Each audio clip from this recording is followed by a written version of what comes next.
Hello, it is Social Media Saturday, February 8th, 2020. Steve Sipress here. Just got back from a birthday party for my mother-in-law. And as we drove back, we were accompanied by a beautiful full moon, which is overhead in the front of my home. Making it short and quick tonight, I rarely scroll through my Facebook feed. I generally just stick with, I post my a Facebook Live video every day, like here on my page, facebook.com/smallbizhelp, B-I-Z, smallbizhelp. But otherwise, I just check my notifications. People that have commented on my stuff or sent me a message or whatever it is. But maybe once a week I scroll through, and holy carmoly, I was almost assaulted as I scrolled through. I forget what made me look at my Facebook, but I went through it and I'm like, oh my goodness, on both sides of this whole political craziness going on, people are posting all kinds of stuff. I'm like, I don't think I've ever, I just consider it complete Trump derangement syndrome, whether you're pro or anti-Trump. It's likely due to Trump derangement. I mean, he's got people it's a fantastic thing for any businessman, entrepreneur. I was discussing this with someone today. Trump has long been a proponent of look at that full moon on my head. He's been a proponent of the school of there's no such thing as bad publicity. I was discussing, what was it? There was a ridiculous tweet that some company, somebody brought up the fact that PETA the other day put out a post saying, hey, you shouldn't call your animals pets anymore. You should call them companions. I'm like, how stupid is that? I think the response to it was overwhelmingly 90%, you're an idiot. I'm like, okay, so let's head over to Companion Co.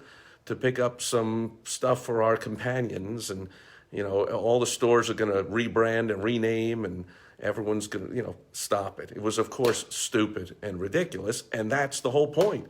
That here we were talking about it, sitting out around a pool at a little birthday party for my mother-in-law, and it was on the news during the week, and people are tweeting about it, talking about it. So that's the Donald Trump school, which he didn't make it up. Of course, he's just phenomenally great at it, saying all kinds of stupid things all the time.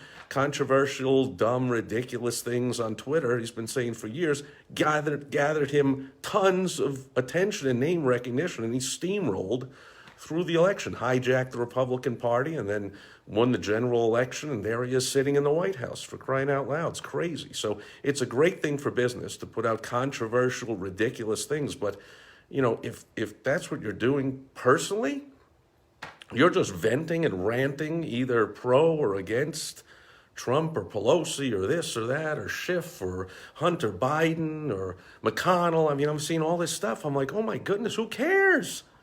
And then I see one or two of my friends look, I am way too busy to give a crap about any of that nonsense. I'm too busy building my business and making money. So it's really a mindset thing today. I'm reminded, I saw a poll came out 3-4 months ago, Pew Research poll, said 6% of Twitter users post 73% of political tweets on Twitter. And it's probably similar on Facebook. So there's very few people that are so deranged on either side, pro or anti, Republican, Democrat, Bernie, Biden, Trump, McConnell, Pelosi, whatever, that they post all about it and they think about it and they talk about it all the time. I mean, it's entertaining, it's fun.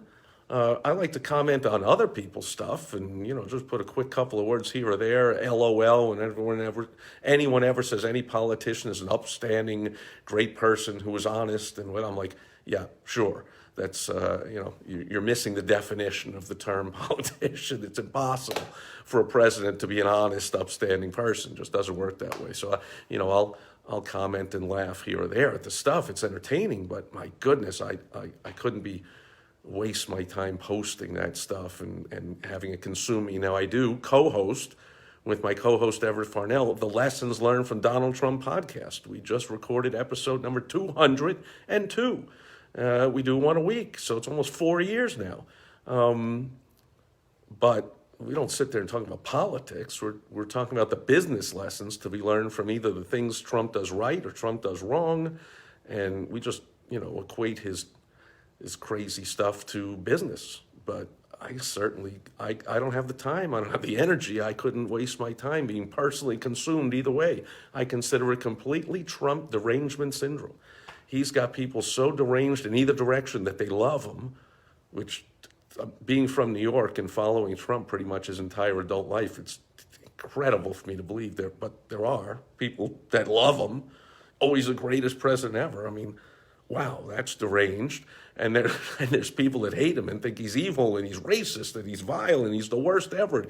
And he's gonna stay in the White House. He's never gonna leave. He's gonna refuse. He's unconstitutional. He's the worst criminal ever. He's the most corrupt president. I'm like, get a hold of yourself, people. Like, stop it. Just stop it. Why don't you make yourself so busy making money that you don't have time for all that nonsense? Fair enough? Okay. I know that didn't get through to anybody out there, but that'll do it for Social Media Saturday. I'll be back tomorrow just to check in and say hello on Sunday Fun Day. Catch you then as the moon rises where does it rise in the east, in front of my home. Catch you tomorrow. Over and out. Bye-bye.